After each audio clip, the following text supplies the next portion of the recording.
بسم اللہ الرحمن الرحیم۔ فتح اور شکست کے فیصلے میدان جنگ میں ہی ہوا کرتے ہیں، اور تاریخ ان فوجوں اور ان کے جرنیلوں کی ہی کہانیاں سناتی ہے جو میدان جنگ میں لڑتے ہیں۔ لیکن جنگ کے پس پردہ کچھ اور ڈرامے بھی ہوتے ہیں جو آنے والی نسلوں تک کم ہی پہنچتے ہیں۔ یہ ان لوگوں کی انفرادی کہانیاں ہوتی ہیں جو میدان جنگ سے دور ایسا کردار ادا کرتے ہیں جو فتح یا شکست پر اثر انداز ہوتا ہے، لیکن ایسے کردار تاریخ میں متعارف نہیں ہوتے۔ کبھی کوئی اس دور کا وقائع نگار تاریخی نوعیت کے احوال و کوائف اکٹھے کرتے ہوئے کسی ایسے گمنام کردار سے متعارف ہو گیا تو اس نے پردوں کے پیچھے کی ایک کہانی تاریخ کے دامن میں پوری تفصیل سے ڈال دی۔ ان میں غدار بھی ہوتے ہیں اور نوشی اور عباس بن طلحہ جیسے وہ کردار بھی جو جذبوں سے سرشار ہو کر کسی دنیاوی لالچ کے طلبگار نہیں ہوتے۔ نوشی ایسی ہی ایک لڑکی تھی جسے قومی جذبے نے دیوانہ بنا ڈالا تھا، لیکن وہ آخر انسان تھی اور نوجوان۔ ایسی کہانیاں اگلی نسلوں تک سینہ بسینہ پہنچتی ہیں، یا کوئی وقائع نگار تفصیل سے ایسے واقعات بیان کر کے نئی روایات آنے والی نسلوں کے لیے محفوظ کر جاتا ہے۔ آئیے مدینہ چلتے ہیں اور دیکھتے ہیں کہ وہاں سے ابھی تک سپہ سالار عمرو بن عاص رضی اللہ تعالیٰ عنہ کو کمک کیوں نہیں بھیجی گئی تھی۔ عمرو بن عاص رضی اللہ تعالیٰ عنہ امیر المؤمنین حضرت عمر رضی اللہ تعالیٰ عنہ کو جنگی صورتحال سے قاصدوں کے ذریعے آگاہ رکھتے تھے اور ہر بدلتی صورت تفصیل سے لکھوا کر بھیجتے تھے۔ تیز رفتار اور بڑی ہی سخت جان قسم کے قاصد تھے جنہیں اس کام کی خصوصی تربیت دی گئی تھی۔ نقشے پر مصر اور مدینہ کا فاصلہ دیکھیں، بڑا ہی زیادہ فاصلہ ہے۔ وثوق سے نہیں کہا جا سکتا کہ اس دور میں گھوڑے کی پیٹھ پر یہ فاصلہ ایک مہینے میں طے ہوتا تھا یا اس سے زیادہ دن لگتے تھے، لیکن تیز رفتار قاصد چند دنوں میں یہ فاصلہ طے کر لیا کرتے تھے۔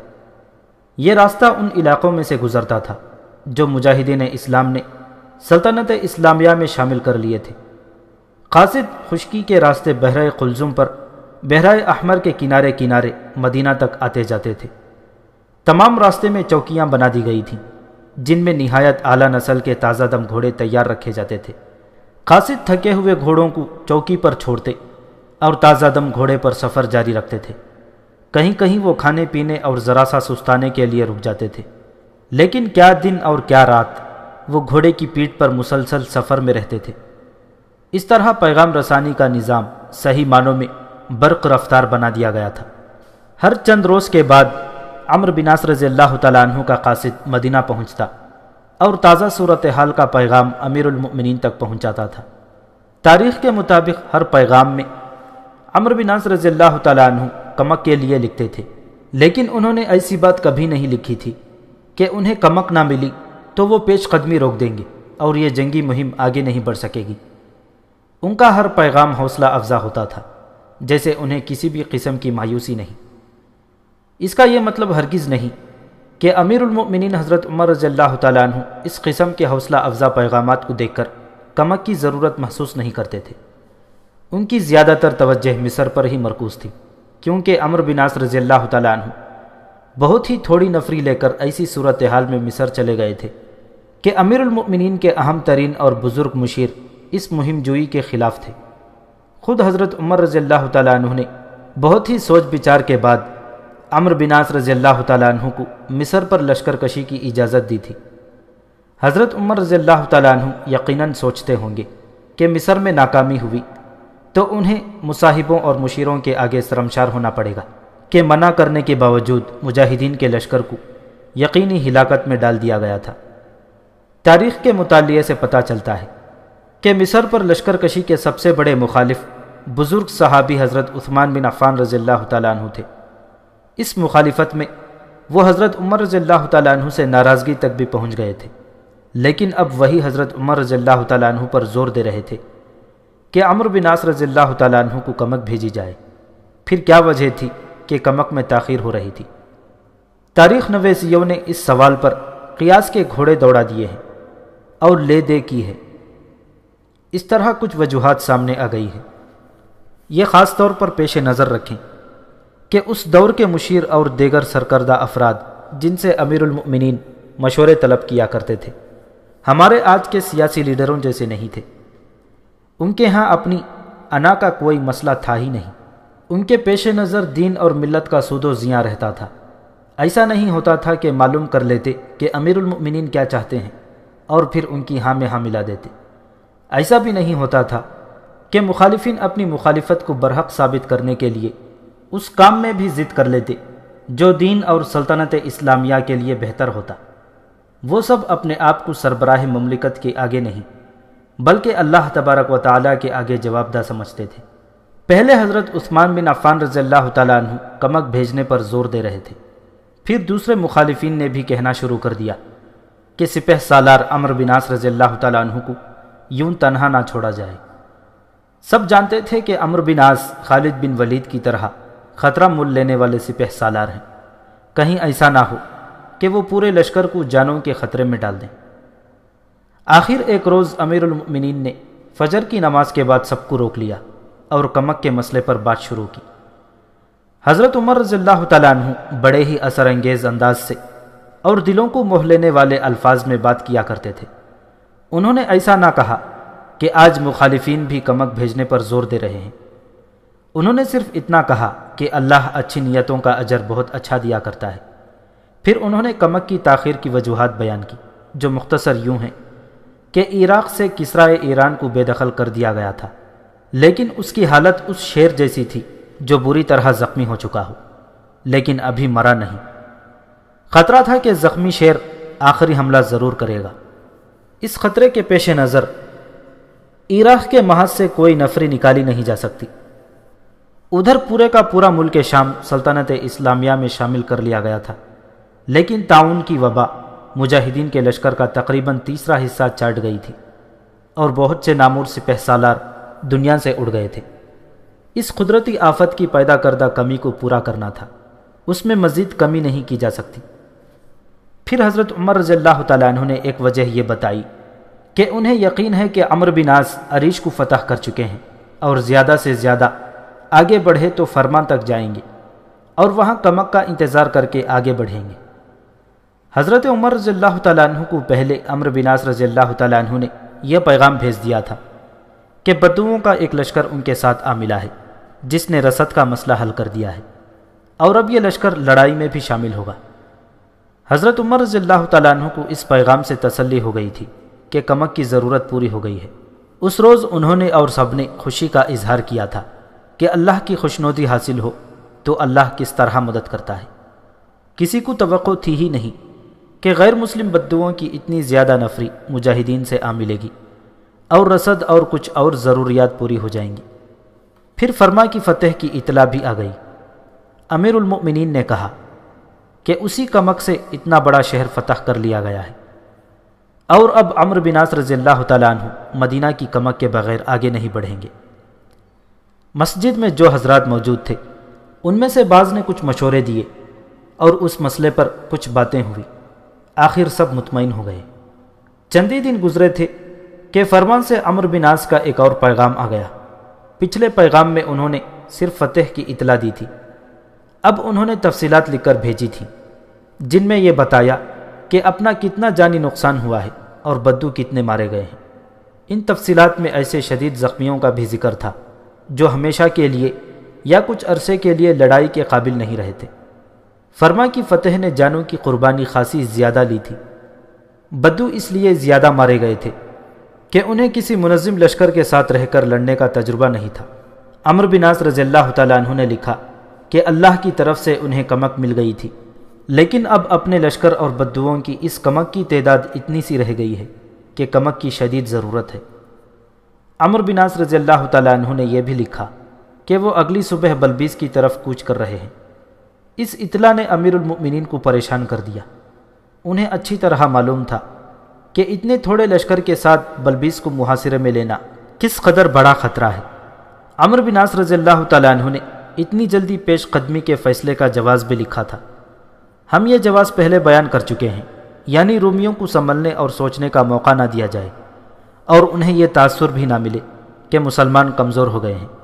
حضرت عمر رضی اللہ تعالیٰ عنہ اس جواز سے بڑی اچھی طرح واقف تھے۔ وہ جانتے تھے کہ رومیوں کی چال یہ ہے کہ مسلمان مصر میں اور زیادہ اندر آ جائیں اور پھر انہیں گھیرے میں لے لیا جائے اور عقب سے رسد اور کمک کے راستے بند کر دیے جائیں، لیکن دشمن کی چالوں سے صرف واقف ہو جانا ہی کافی نہیں تھا۔ ان چالوں کو بیکار کرنے کے لیے کوئی نئی چال سوچنی پڑتی ہے۔ عمرو بن عاص دشمن کی چال اور نیت کو سمجھ کر ہی فرما سے کوچ کر رہے تھے اور جلدی سے جلدی بلبیس پہنچنا چاہتے تھے، لیکن سوال یہ تھا کہ ان کے ساتھ مجاہدین کی جو تعداد تھی کیا وہ بلبیس کو فتح کرنے کے لیے کافی تھی؟ مورخ لکھتے ہیں کہ ان کے ساتھ جو لشکر تھا اس کی نفری رومیوں کے مقابلے میں بہت ہی تھوڑی تھی۔ بعض مورخوں نے یہ تعداد 4000 لکھی ہے، بعض نے کچھ کم، بعض نے کچھ ذرا زیادہ لکھی ہے۔ ان سب کی بتائی ہوئی تعداد پر غور کیا جائے تو اندازہ یہ ہے کہ بدوؤں کو ملا کر لشکر کی تعداد 5000 سے چند سو زیادہ تھی۔ لشکر کو باقاعدہ فوج کی حیثیت حضرت عمر نے ہی دی تھی، باقاعدہ تنخواہیں اور مراعات مقرر کی تھیں، لیکن مصر پر فوج کشی کے وقت تک یہ تبدیلی نہیں لائی گئی۔ لوگ رضاکارانہ طور پر لشکروں میں شامل ہوتے۔ اب حضرت عمر رضی اللہ تعالیٰ عنہ نے شدت سے محسوس کیا کہ عمرو بن عاص رضی اللہ تعالیٰ عنہ کے لیے کمک بھیجوانی ہے، تو انہوں نے وہی طریقہ اختیار کیا جو اس وقت رائج تھا۔ وہ یہ کہ مسجد میں اعلان کیا گیا کہ مصر کے لیے کم از کم 4000 تعداد کا لشکر بھیجنا ہے اور لوگ آگے آئیں۔ مشہور و معروف مورخ ابن الحکم نے چند ایک مورخوں کے حوالوں سے لکھا ہے کہ حضرت عمر رضی اللہ تعالیٰ عنہ کی نظر پہلے ہی ایک صحابی پر تھی جن کا نام گرامی زبیر بن العوام رضی اللہ تعالیٰ عنہ تھا۔ جنگ کا بہت تجربہ رکھتے تھے اور قیادت کی مہارت میں خاصے مشہور تھے۔ زبیر رضی اللہ تعالیٰ عنہ بن عوام رسول اللہ صلی اللہ علیہ وسلم کے پھوپھی زاد بھائی تھے۔ ایک روایت تو یہ ہے کہ امیر المؤمنین کی نظر ان پر تھی، لیکن ایک روایت یہ بھی ہے کہ جب سے عمرو بن عاص رضی اللہ تعالیٰ عنہ مصر میں داخل ہوئے تھے، زبیر رضی اللہ تعالیٰ عنہ نے چند مرتبہ یہ خواہش ظاہر کی تھی کہ انہیں مصر عمرو بن عاص کے لشکر میں بھیجا جائے۔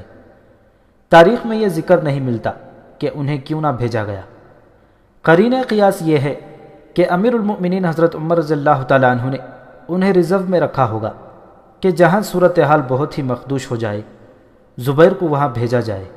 بہرحال اب حضرت عمر رضی اللہ تعالیٰ عنہ نے انہیں بلایا۔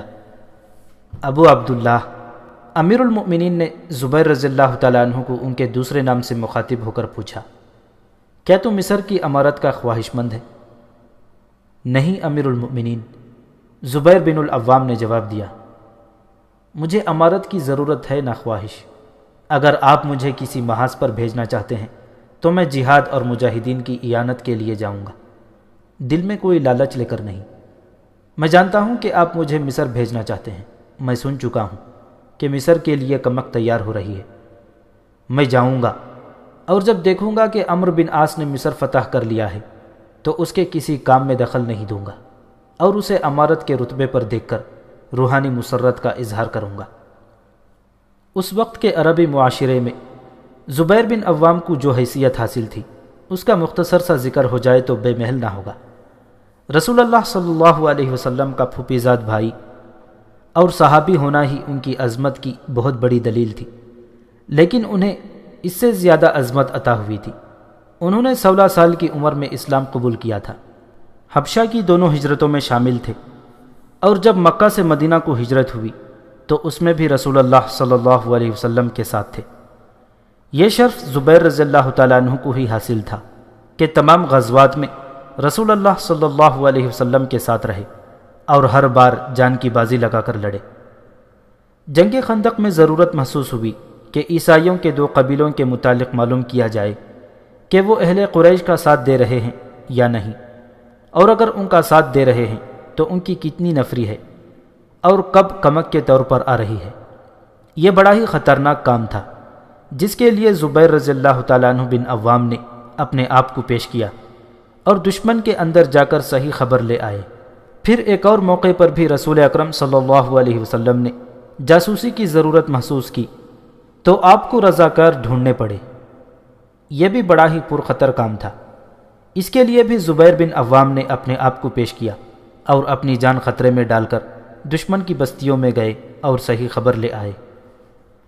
تاریخ میں آیا ہے کہ رسول اکرم صلی اللہ علیہ وسلم نے فرمایا تھا، ہر نبی کا ایک حواری ہوتا ہے، زبیر بن عوام میرا حواری ہے۔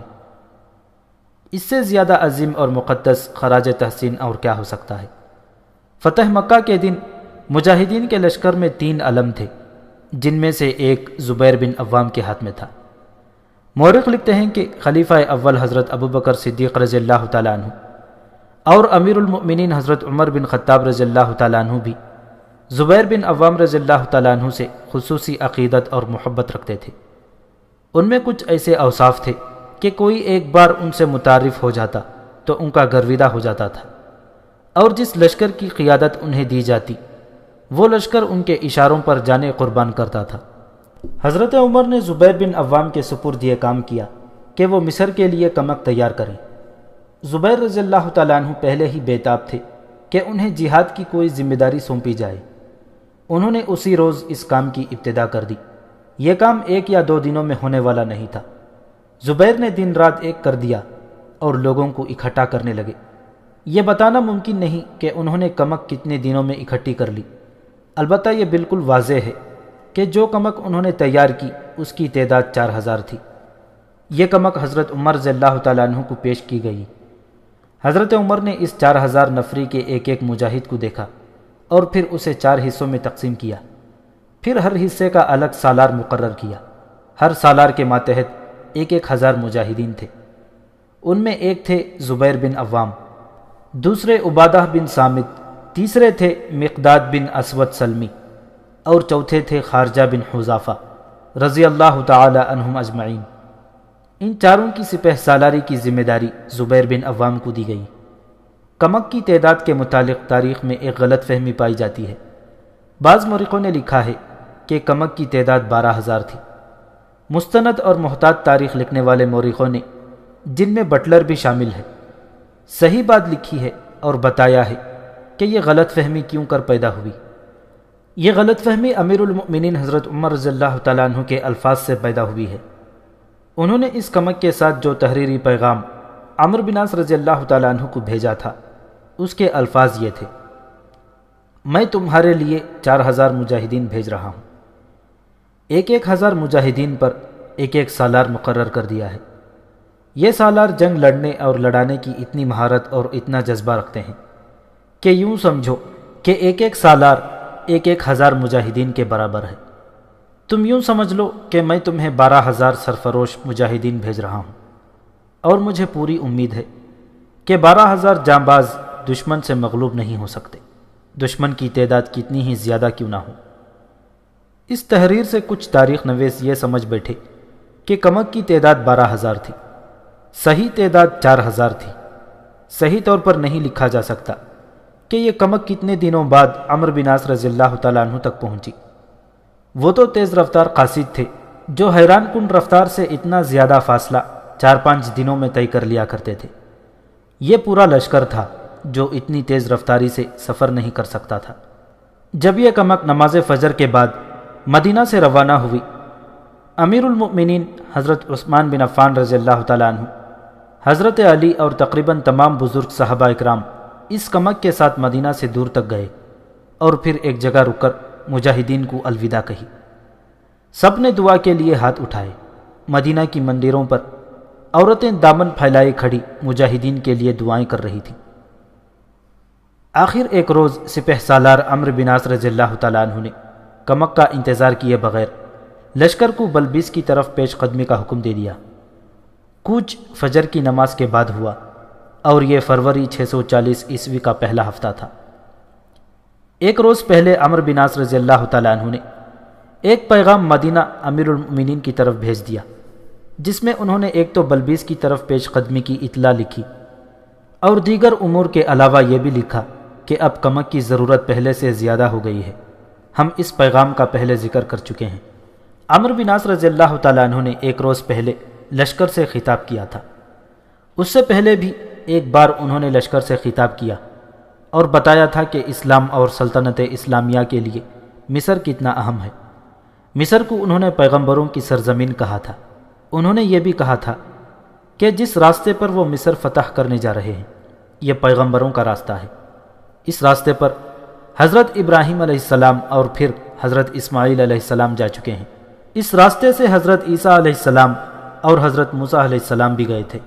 اب عمرو بن عاص رضی اللہ تعالیٰ عنہ نے جو لشکر سے خطاب کیا اس میں انہوں نے کہا کہ ہم جس شہر بلبیس کو فتح کرنے جا رہے ہیں وہ فرما سے زیادہ اہم اور قیمتی شہر ہے، اور رومی یہ شہر ہم سے بچانے کے لیے بے دریغ جانوں کی قربانی دیں گے، لیکن اللہ کا حکم ہے کہ ہم یہ شہر ہر قیمت پر فتح کریں۔ انہوں نے لشکر کو جذباتی الفاظ سے بھڑکایا نہیں اور انہیں سبز باغ نہیں دکھائے، نہ ایسا تاثر دیا کہ رومی بلبیس کو پلیٹ پر رکھ کر انہیں پیش کر دیں گے۔ انہوں نے حقیقت بیان کی اور جن دشواریوں کا سامنا تھا وہ منوعاً بیان کر دیں۔ انہوں نے بتایا کہ اپنی تعداد بہت تھوڑی ہے اور دشمن کی جنگی طاقت کئی گنا زیادہ ہے۔ انہوں نے یہ بھی کہا کہ عریش اور فرما کی فتح ہمارے لیے صرف اس لیے آسان تھی کہ رومی ہمیں دھوکہ دے کر مصر میں کچھ اور آگے لانا چاہتے تھے۔ ہم اور آگے آ گئے ہیں اور مزید آگے جا رہے ہیں۔ یوں سمجھ لو کہ بلبیس ایک پھندا ہے جس میں رومی ہمیں پھنسا کر ہمیشہ کے لیے بیکار کر دینا چاہتے ہیں۔ مت بھولو کہ تمہارا براہ راست تعلق اللہ تبارک و تعالیٰ کے ساتھ ہے۔ تم اللہ کے حکم سے اللہ کے راستے پر جا رہے ہو۔ یہ ہمارا ایمان ہے، اور ہمارا دشمن ہمیں شکست دے کر یہ ثابت کرنا چاہتا ہے کہ ہمارا ایمان غلط ہے اور یہ کسی انسان نے خود ہی گھڑ لیا ہے۔ ہمیں کفار پر ثابت کرنا ہے کہ ہم دین الہی کے پیروکار ہیں اور اپنے ساتھ یہی دین لائے ہیں جو ایک رسول صلی اللہ علیہ وسلم کے ذریعے ہم تک پہنچا ہے، اور اس کے ساتھ اللہ کا یہ حکم کہ یہ دین اللہ کے ہر بندے تک پہنچانا ہمارا فرض ہے۔ اس فرض کی ادائیگی کے لیے ہمیں سمندروں کا سینہ چیرنا ہے، پہاڑوں کی جگر چاک کرنے ہیں اور دشت و جبل کو اپنے قدموں تلے روندنا ہے۔ اس کے بعد عمرو بن عاص رضی اللہ تعالیٰ عنہ نے لشکر کو تمام حقائق سے آگاہ کیا اور انہیں ٹھوس قسم کی ہدایات دی۔ انہوں نے لشکر کو پیش قدمی کے دوران جس طرح تقسیم کیا اور جس ترتیب سے لشکر کو پیش قدمی کرنی تھی وہ سب لشکر کو بتایا اور اچھی طرح ذہن نشین کرایا کہ یہ تقسیم اور یہ ترتیب کیوں کی گئی ہے۔ پیش قدمی کے دوران لشکر کی تقسیم اور ترتیب یہ تھی کہ سب سے آگے ہراول دستہ تھا، اور اس دستے سے بہت آگے چند ایک مجاہدین مقامی کسانوں اور محنت کشوں کے بھیس میں بکھرے ہوئے جا رہے تھے۔ وہ جاسوس تھے اور دیکھ بھال کرتے جا رہے تھے۔ کچھ دستے ہراول سے کچھ دور پیچھے تھے، ان کے دائیں اور بائیں خاصے فاصلے پر ایک ایک دستہ جا رہا تھا اور ایک دو دستے عقب میں جا رہے تھے۔ مطلب یہ کہ لشکر ایک مسلح قافلے کی صورت میں نہیں جا رہا تھا۔ یہ ترتیب یہ سوچ کر کی گئی تھی کہ سپہ سالار عمرو بن عاص رضی اللہ تعالیٰ عنہ کو اچھی طرح معلوم تھا کہ رومی جرنیل انہیں اس مقام پر لے آئے ہیں جہاں وہ کسی بھی وقت لشکر پر پیش قدمی کے دوران بہت زیادہ نفری سے دائیں اور بائیں سے یا عقب سے حملہ کر سکتے ہیں۔ جاسوسوں نے سپہ سالار کو پہلے ہی بتا دیا تھا کہ رومی مجاہدین کے لشکر کو پہلے آگے لا کر اور پھر گھیرے میں لے کر مارنا چاہتے ہیں۔ عمرو بن عاص رضی اللہ تعالیٰ عنہ روایتی لڑائیاں لڑانے والے سپہ سالار نہیں تھے۔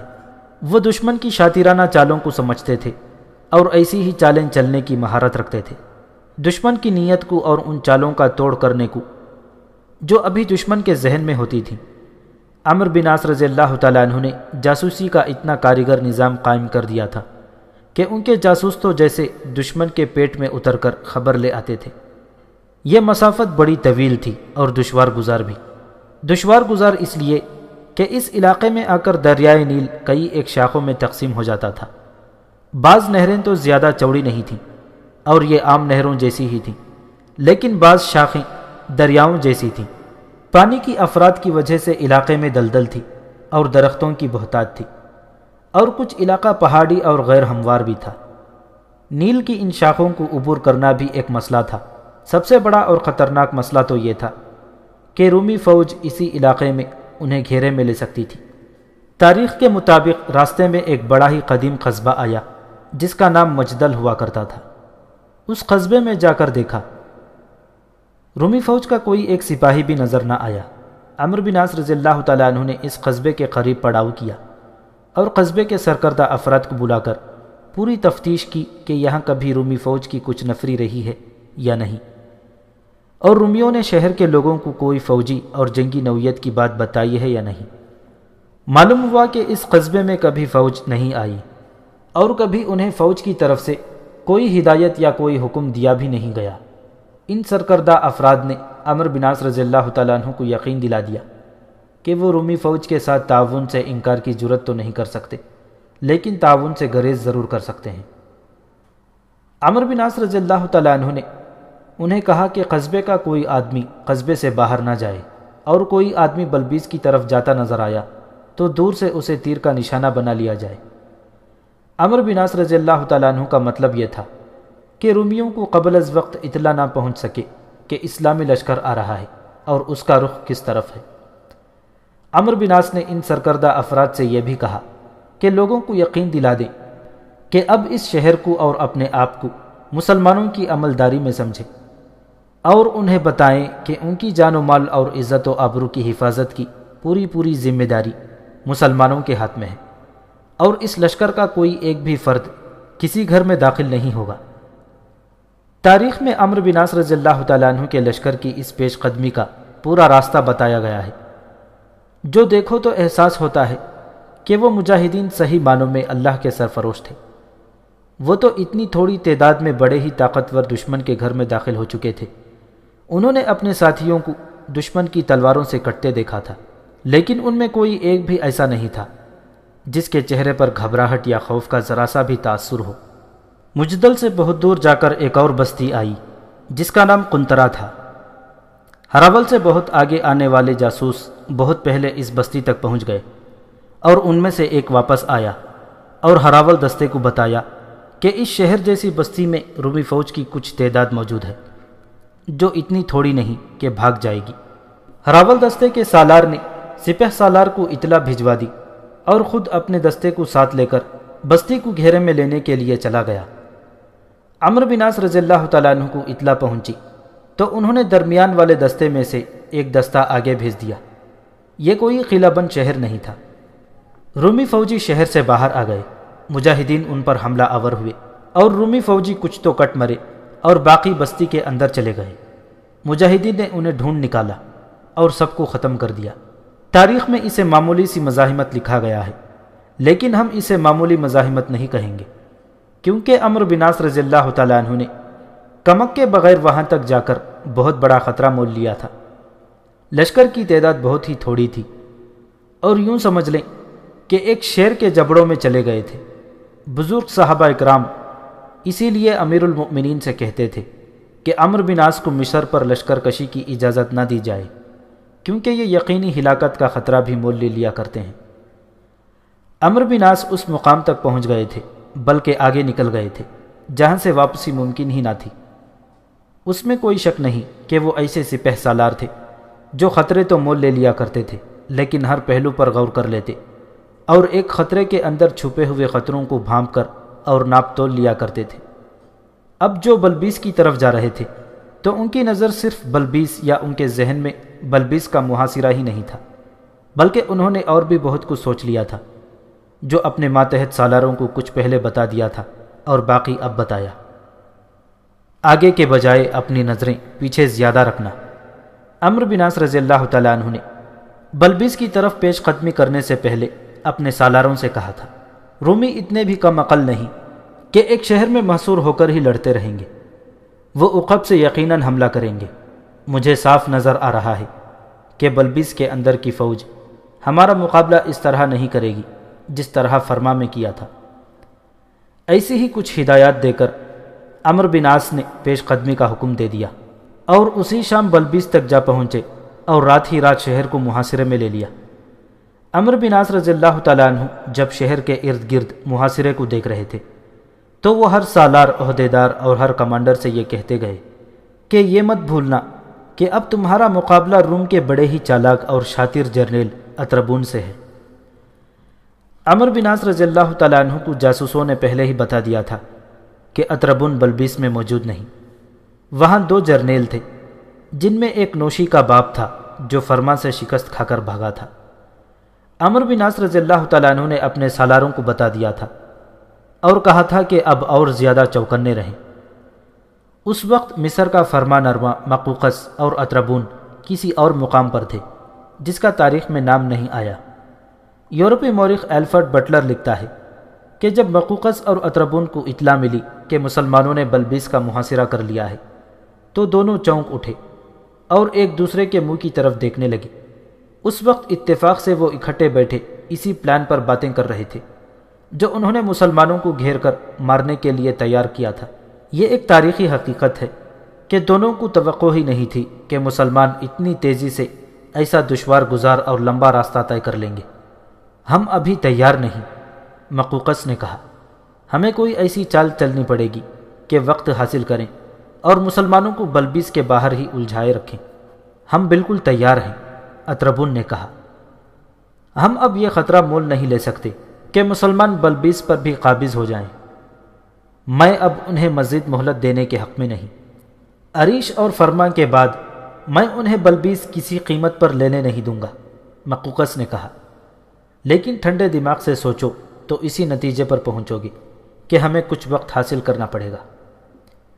تاریخ کے مطابق ان کے درمیان جتنی بھی گفتگو ہوئی اس میں یہ تاثر بڑا ہی واضح تھا کہ ان میں اختلاف رائے ہے اور دونوں میں سے کوئی بھی جھکنا نہیں چاہتا۔ مقوقس کی حیثیت اطربون سے اونچی تھی۔ مقوقس مصر کا فرمان روا تھا اور اطربون ایک جرنیل۔ آخر مقوقس کی مانی گئی۔ اس نے یہ تجویز پیش کی کہ پادریوں کا ایک وفد مسلمانوں کے سپہ سالار کی طرف بھیجا جائے جو یہ مذاکرات کریں کہ مسلمان مصر سے نکل جائیں اور بتائیں کہ وہ کن شرائط پر مصر سے نکلیں گے۔ اطربون نے کہا کہ وہ اگر یہ شرط پیش کر بیٹھیں کہ انہوں نے مصر کا جو علاقہ فتح کر لیا ہے وہ اپنی عملداری میں رکھیں گے اور اس سے آگے پیش قدمی نہیں کریں گے تو کیا ہم مان لیں گے؟ اطربون نے یہ بھی کہا کہ مسلمان یہ شرط بھی پیش کر سکتے ہیں کہ بلبیس انہیں دے دیا جائے۔ میں انہیں مصر کی ایک بالشت زمین بھی نہیں دوں گا، مقوقس نے کہا۔ میں انہیں ایک چکر میں ڈالنا چاہتا ہوں۔ مجھے پادریوں کا وفد ان کے پاس بھیج لینے دو۔ تم فوج تیار کرو۔ اور اطربون، ان بدبخت قبطی عیسائیوں کو مت بھولو۔ میں ان کے اسقف بنیامین کو بھی اپنے جال میں لانے کی سوچ رہا ہوں۔ آخر ان دونوں میں طے یہ پایا کہ پادریوں کا وفد مسلمانوں کی سپہ سالار کے پاس بھیجا جائے۔ اسی وقت 4 یا غالباً 6 بزرگ پادریوں کی طرف آدمی دوڑا دیے گئے کہ وہ فوراً مقوقس کے پاس پہنچے۔ ہرقل کی سرکاری عیسائیت کا اسقف اعظم قیرس تھا۔ اگر پادریوں کا ہی وفد بھیجنا تھا تو اس میں قیرس کی شمولیت لازمی تھی، لیکن قیرس کو نہ بلایا گیا۔ تاریخ میں ایسے کچھ اشارے ملتے ہیں کہ ہرقل اور قیرس میں کچھ اختلافات پیدا ہو گئے تھے۔ اس وقت قیرس سکندریہ میں تھا۔ ہرقل ابھی تک بزنطیہ میں بیٹھا حکم بھیج رہا تھا جو مقوقس اور اطربون کے لیے محض بیکار اور بے بنیاد تھے۔ مقوقس کے متعلق ہم ایک بات دہرانا چاہیں گے۔ یہ بات پوری تفصیل سے اس داستان کے ایک باب میں پیش کی گئی ہے۔ بات یہ تھی کہ رسول اکرم صلی اللہ علیہ وسلم نے مقوقس کو قبول اسلام کے لیے ایک پیغام بھیجا تھا جو حضرت حاتب رضی اللہ تعالیٰ عنہ لے کر گئے تھے۔ مقوقس نے اس پیغام کا جواب خلاف توقع نہایت احترام سے دیا تھا۔ اس نے حضرت حاتب رضی اللہ تعالیٰ عنہ کے ساتھ جو باتیں کی تھیں ان سے صاف پتہ چلتا تھا کہ وہ آن حضور صلی اللہ علیہ وسلم کی رسالت کو تسلیم کرتا ہے۔ اس نے پیشن گوئی کی تھی کہ آن حضور صلی اللہ علیہ وسلم کی زندگی کے بعد مسلمان مصر کے میدان پر قابض ہو جائیں گے۔ یہاں یہ واقعہ دہرانا بھی ضروری معلوم ہوتا ہے۔ مقوقس نے رسول اکرم صلی اللہ علیہ وسلم کے لیے 2 نوخیز لڑکیاں تحفے کے طور پر بھیجی تھیں۔ ان میں سے ایک حضرت ماریہ رضی اللہ تعالی عنہ آپ صلی اللہ علیہ وسلم کی ازواج مطہرات میں شامل ہوئی تھیں۔ آپ صلی اللہ علیہ وسلم کبھی کبھی فرمایا کرتے تھے کہ قبطیوں کے ساتھ ہمیشہ اچھا سلوک روا رکھنا کیونکہ ان کے ساتھ تمہاری رشتہ داری بن گئی ہے۔ محاصرے کا 7واں 8واں روز تھا۔ سپہ سالار عمرو بن عاص رضی اللہ تعالیٰ عنہ کو اطلاع دی گئی کہ مصری پادریوں کا ایک وفد ان سے ملنے آیا ہے۔ عمرو بن عاص رضی اللہ تعالیٰ عنہ نے وفد کو اسی وقت خیمے میں بلوا لیا اور احترام سے وفد کا استقبال کیا۔ چونکہ یہ وفد مذہبی پیشواؤں کا تھا اس لیے وفد کے لیڈر نے مذہب کے حوالے سے بات کی اور امن و امان اور بنی نوع انسان سے محبت کرنے کے موضوع پر واز دے ڈالا۔ عمرو بن عاص رضی اللہ تعالیٰ عنہ نے یہ واز تحمل اور بردباری سے سنا اور کہا کہ ان کا اپنا مذہب یہی تعلیم دیتا ہے، لیکن وہ بتائیں کہ ان کے آنے کا مقصد کیا ہے۔ پادری نے وہ بات کہی جو مقوقس نے اسے بتائی تھی، یعنی یہ کہ مسلمان یہیں سے واپس اپنے ملک میں چلے جائیں، اور اگر ان کی کوئی شرط ہے تو وہ بتائیں۔ میری اپنی کوئی ذاتی شرط نہیں، عمرو بن عاص رضی اللہ تعالیٰ عنہ نے کہا، ہم اپنے مذہب کے اصولوں کے پابند ہیں، اس لیے میں وہ شرط پیش کروں گا جو اسلام نے ہمیں بتائی ہے۔ اسلامی اصول یہ ہے کہ میں آپ کو اور آپ کے حکمرانوں کو اسلام قبول کرنے کی دعوت دیتا ہوں۔ جتنے بھی لوگ اسلام قبول کر لیں گے ان میں اور ہم میں کوئی فرق نہیں رہے گا، وہ ہماری قوم کے افراد ہوں گے۔ اسلام نے بنی نوع انسان میں مساوات قائم رکھنے کا حکم دیا ہے۔ اسلام میں کوئی بادشاہ نہیں ہوتا اور لوگ رعایا نہیں کہلاتے۔ آپ کے جو لوگ اسلام قبول نہیں کریں گے ان پر کوئی جبر نہیں کیا جائے گا، لیکن ان سے ہم جزیہ وصول کریں گے۔ ان کے ساتھ بھی ہمارا سلوک اور رویہ ویسا ہی ہوگا جیسا مسلمانوں کے ساتھ ہوتا ہے۔ اسلام قبول نہ کرنے والوں کے بھی مال و اموال اور عزت و آبرو کی حفاظت کی ذمہ دار ہم ہوں گے، اور ان کی تمام ضروریات ہم پوری کریں گے۔ یہ بات قابل فہم ہے کہ وفد نے یہ شرط قبول نہ کی، اور عمرو بن عاص رضی اللہ تعالیٰ عنہ کو قائل کرنے لگے کہ وہ خون ریزی یہیں روک دیں اور واپس چلے جائیں۔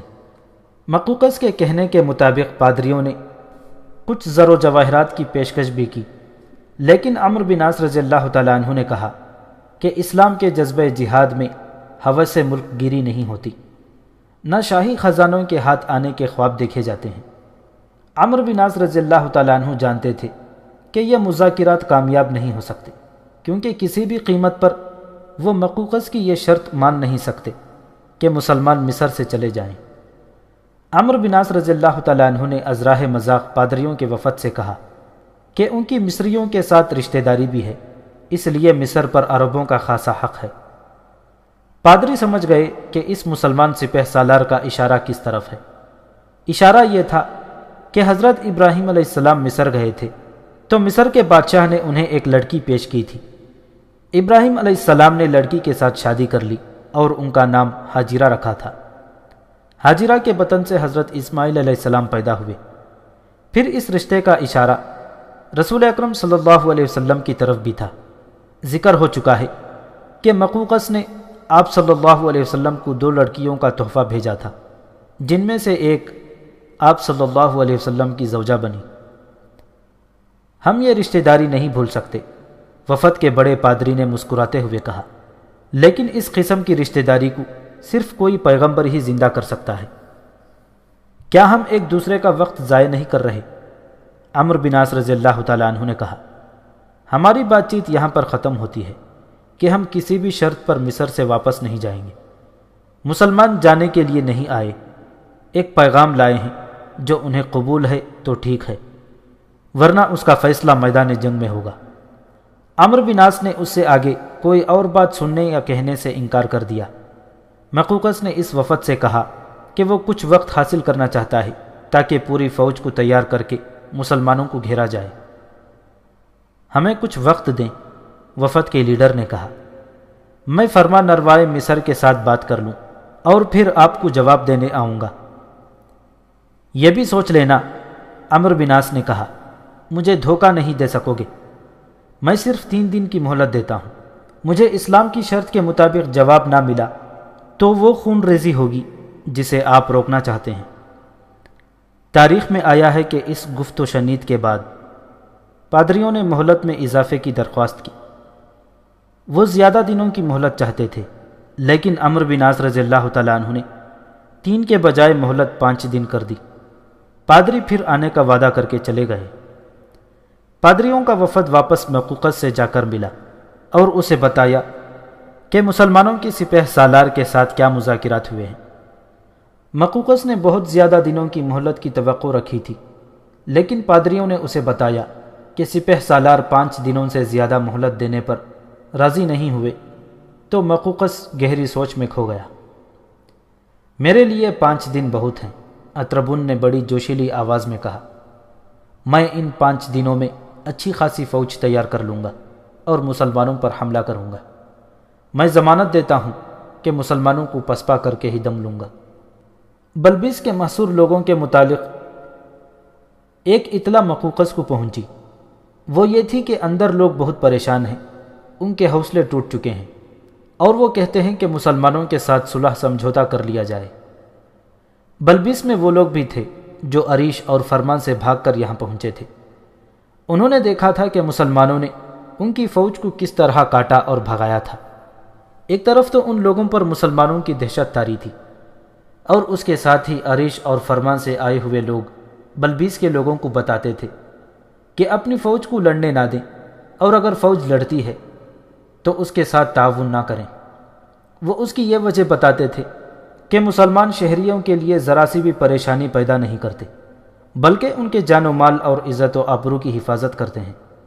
لیکن شہری اگر اپنی فوج کے ساتھ مل کر مسلمانوں کا مقابلہ کریں اور انہیں جانی نقصان پہنچائیں تو پھر مسلمانوں کی شرائط بڑی سخت ہوتی ہیں۔ مقوقس نے 2 پادریوں کو یہ کہہ کر بلبیس بھیجا کہ وہ اندر جا کر لوگوں کو بتائیں کہ وہ ڈرے نہیں، اور ان کے امن و امان کی ضمانت فرمان روائے مصر اپنے ذمے لیتا ہے، اور یہ یقین دلاتا ہے کہ وہ مسلمانوں کو مار بھگائے گا۔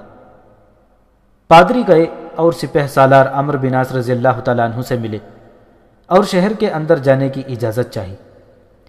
عمرو بن عاص نے ان سے پوچھا کہ اندر جانے سے ان کا مقصد کیا ہے۔ پادریوں نے یہ جھوٹ بولا کہ وہ لوگوں کو قائل کرنے جا رہے ہیں کہ اسلام قبول کر لیں تو وہ عافیت سے رہیں گے۔ عمرو بن عاص نے انہیں اجازت دے دی۔ دونوں پادری شہر کے بڑے دروازے تک گئے اور ان کے لیے دروازہ ذرا سا کھلا۔ دونوں اندر چلے گئے اور دروازہ بند ہو گیا۔ پادریوں کو توقع تھی کہ وہ لوگوں کی حوصلہ افزائی کریں گے تو لوگ اپنی فوج کے شانہ بشانہ شہر کے دفاع میں لڑیں گے، لیکن انہوں نے لوگوں کو ایک جگہ اکٹھا کر کے یہ بات شروع ہی کی تھی کہ لوگوں نے شور و غل بپا کر دیا کہ مسلمانوں کا مقابلہ نہ کیا جائے۔ بعض آوازیں ایسی بھی آئیں جن میں رومی فوج کے خلاف طنز اور ناپسندیدگی تھی۔ یہ آوازیں کہتی تھیں کہ اپنی فوج نے مسلمانوں کو روکا ہی کہاں ہے، یہ فوج پورا ملک شام مسلمانوں کو دے آئی ہے، اور اب مسلمانوں نے اس فوج کو لہو لہان کر کے اس سے مصر کے 2 قلعے لے لیے ہیں۔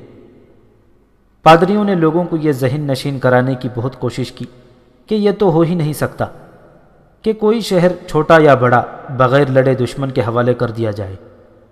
انہوں نے کہا کہ اپنی فوج کو لڑنے کا موقع دیں اور اس فوج کی پشت پناہی کریں تاکہ مسلمانوں کو مار بھگایا جائے۔ لیکن لوگوں کا شور و غل روکا نہ جا سکا، اور یہ بات طے شدہ سمجھ لی گئی کہ شہر کے لوگ اپنی فوج کے ساتھ تعاون کرنے کو تیار نہیں۔ پادریوں نے واپس جا کر جب مقوقس اور اطربون کو بتایا کہ بلبیس شہر کے لوگوں کا رد عمل اور ان کا مطالبہ کیا ہے تو اطربون بھڑک اٹھا۔ اس نے کہا کہ وہ اپنی فوج کو اپنے ہی لوگوں کے ہاتھوں ذلیل و رسوا ہوتا نہیں دیکھ سکتا۔ مقوقس نے پھر بھی اطربون کو روکا اور کہا کہ کوئی نہ کوئی صورت نکل آئے گی، مسلمانوں کو واپس جانے پر آمادہ کر لیا جائے گا۔ اطربون خاموش رہا، لیکن اس کی خاموشی بتاتی تھی کہ وہ کچھ اور سوچ رہا ہے۔ اطربون تاریخ کا ایک نامور جرنیل تھا۔ اس نے مقوقس سے حکم لیے بغیر اور اسے بتائے بغیر 12,000 نفری کی فوج تیار کر لی اور ایک روز بلبیس کی طرف کوچ کر گیا۔ مقوقس کو پتہ چلا، لیکن اس نے اطربون کو روکنے کی جرت نہ کی۔ بلبیس وہاں سے کوئی زیادہ دور نہیں تھا۔